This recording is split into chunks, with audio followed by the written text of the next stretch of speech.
Hi friends, today we are going to see about how the Oxford vaccine works. Coronavirus vaccine being developed by Oxford University and UK-based pharma major AstraZeneca has shown promising results in preliminary trials that involved roughly 1,000 people by triggering a dual immune response in people aged 18 to 55 that lasted at least 2 months.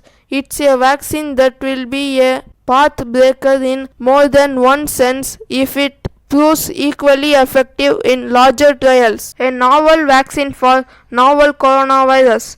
The novel coronavirus has claimed over 6 lakh lives so far, while several vaccine types that are capable of protecting billions of people are being tried out. The Oxford University vaccine, also referred to as AZD1222, is similarly to another front runner that is being made by the China-based CanSino Biologics. These vaccines, US-based Johnson and Johnson also has one in the works, count on genetically engineered viruses termed adenoviral vectors to introduce a weakened SARS-CoV-2 gene into the human body with the objective that it will spur the immune system to produce antibodies that will attack the virus if it thereafter tries to infect us. But no adenoviral vectors vaccines have been approved for use so far in humans, although it has seen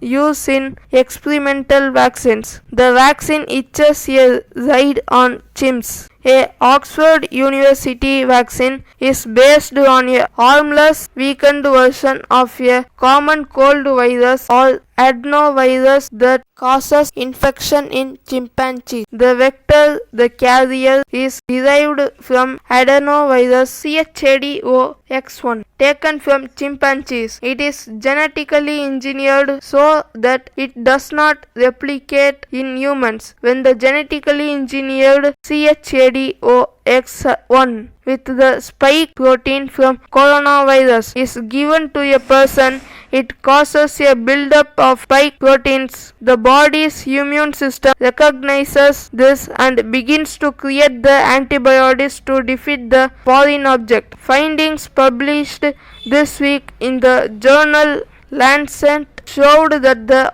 Oxford vaccine safely prompted a protective immune response in hundreds of volunteers who got a shot in an early trial. Preliminary results from the phase 1-2 trial said a single dose of the Oxford vaccine resulted in a 4-fold increase in antibodies to the SARS-CoV-2 virus spike protein in 95% of participants 1 month after injected. It added that a T-cell response, these are a type of white blood cell that remembers and attacks the coronavirus, was induced that continued 2 months after injection of cells in significant T cells can stay in the body for a longer period in a dormant state and can re-emerge to attack the virus in case of an infection. Where there are side effects, there were some side effects such as fever, headaches, muscle ache and injection site reactions that were observed in about 60% of patients, but all these were deemed mild or moderate and were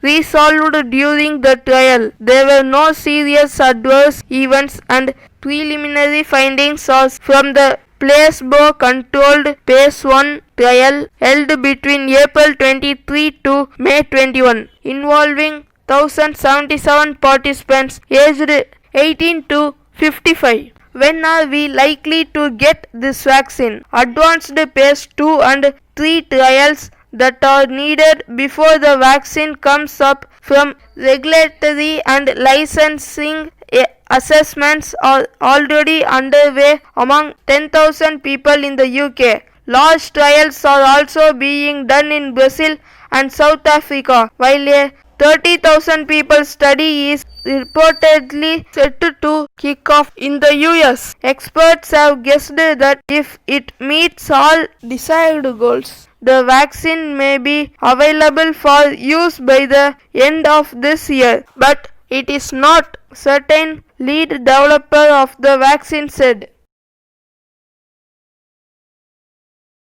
If you like this video, subscribe to our channel, like, comment and share. Thanks for watching.